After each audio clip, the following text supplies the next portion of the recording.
So did Kirby set this up? Is this Kirby's idea? Yep. Then I'm going to say what Kirby set up's the winner. Welcome to another episode of Guess the Test by Elevar, where you learn the data behind a conversion optimization experiment, the variance competing, and of course, the winning version and learning lessons. If you aren't familiar with Elevar, we help Shopify brands clean up their tracking and ensure 95% of conversions are delivered to their most critical marketing channels like Facebook and Google Analytics. So let's get into today's episode and guess the test. All right, welcome to another episode, and we are here with our lead CRO strategist, Kirby. Kirby, I had a loss on the last one. I'm ready to get back on a winning streak.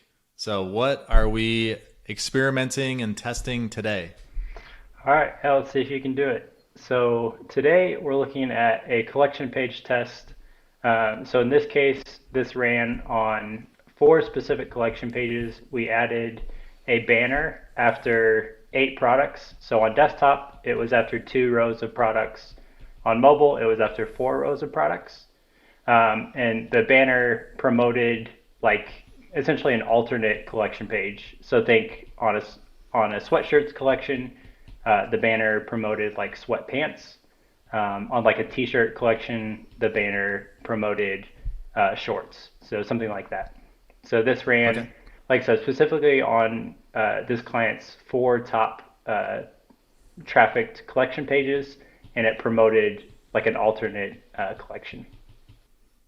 Okay. So they have a wide variety of clothes or offerings, so like tops, bottoms, sweatshirts, accessories, etc. Okay. Yep. Pretty large catalog, large number of like product types as well. Okay. All right, give me the why and some data. Why run this experiment? Yeah, so looking at the landing page report in GA, we saw that roughly 20% of sessions start on a collection page. So kind of the hypothesis there was potentially visitors who are entering on a specific collection page may not be aware of the full offering that the store has. So for example, if they land on t-shirts, they may think that the brand only offers t-shirts. So it was a way to just kind of build awareness and let users know that there are other collections. And specifically the way that we approached it, like I said, was selecting a collection that was kind of like a supplemental or even like a build an outfit sort of collection. So yeah, okay, makes sense. Yeah. All right, so let's take a look at the variance and the control. Yeah. So first up, we have the control. So you can see here essentially an uninterrupted product grid on the collection page. So leads with just kind of a informative top banner with kind of like a lifestyle image, and then just gets into the rest of the product grid. And then you can see here in the variant, we have on desktop after 2 rows, we have this banner that has kind of a breakdown of what the collection is. So just a brief line of copy and then a call to action to go visit that collection page. So like I said, desktop, it's after 2 rows. Mobile with the collapsed columns, it's after 4 rows. So yeah, with this one, it's always a concern to interrupt the user as they're browsing a collection page. So you've heard the reasons why we decided to test it. What do you think? Like I said, I need to get back on a winning streak. So I'm going to phone a friend here. I just sent a link to John to see if he can jump on. I want to get his insight. So I think my initial thought is interrupting the experience is going to be too jarring. So you think about a collection page, you can start getting users to think off track. So I would assume if 20% of people are coming in through a collection landing page or a collection page as a landing page, that it's through some sort of paid. So it's Google Shopping or Facebook prospecting. Yeah. Does that sound right? Yeah, really high paid traffic for this client. Okay.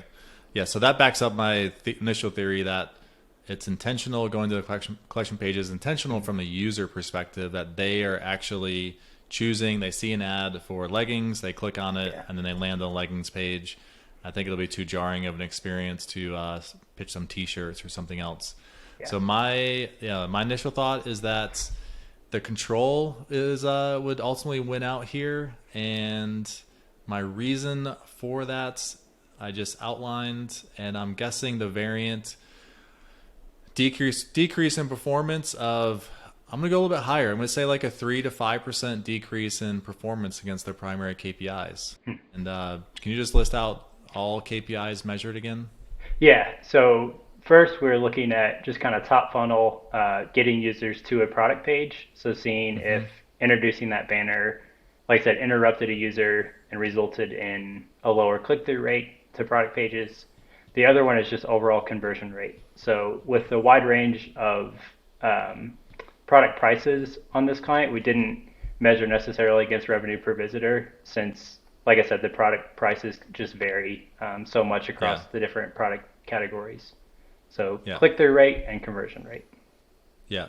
See, I say for both, it's going to be a 3 to 5% decrease. So that's what I'm going with. And I don't know if my friend John, my phone friend John, I don't know if he's gonna be able to come on and give me some backup here.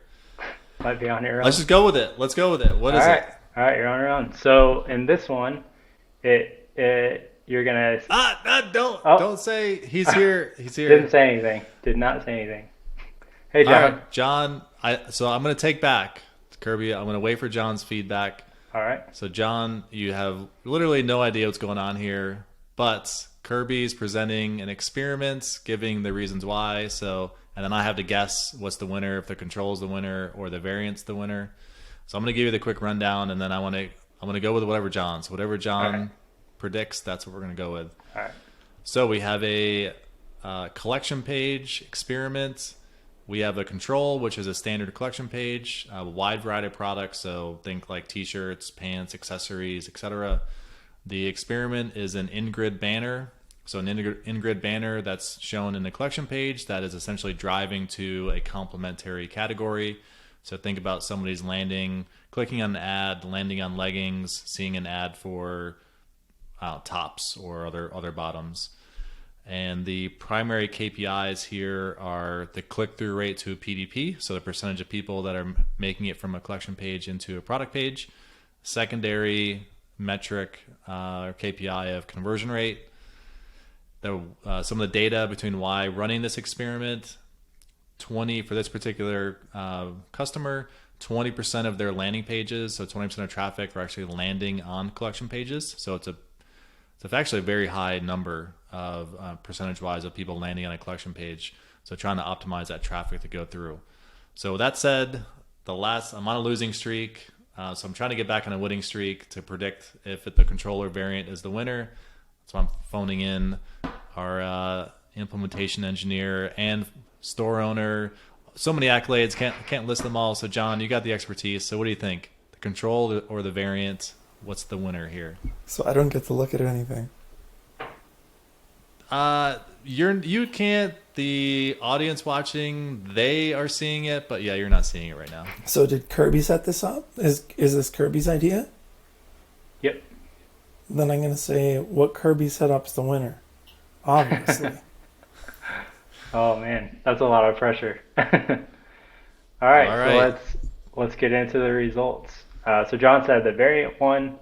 In this case, John, you were right on. The variant did win. So in this case, looking at the KPIs here, we had click-through rate. We saw a slight improvement actually. So actually introducing that banner didn't interrupt users in terms of getting them to product pages. So we saw about a 2.2% increase, fairly low probability. So it wasn't, overwhelmingly conclusive in terms of click-through rate.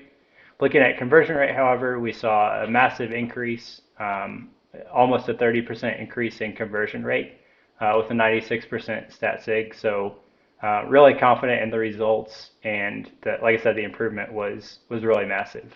And then in terms of segments, we looked at, again, specifically users that landed on a collection page, and the results were even more significant.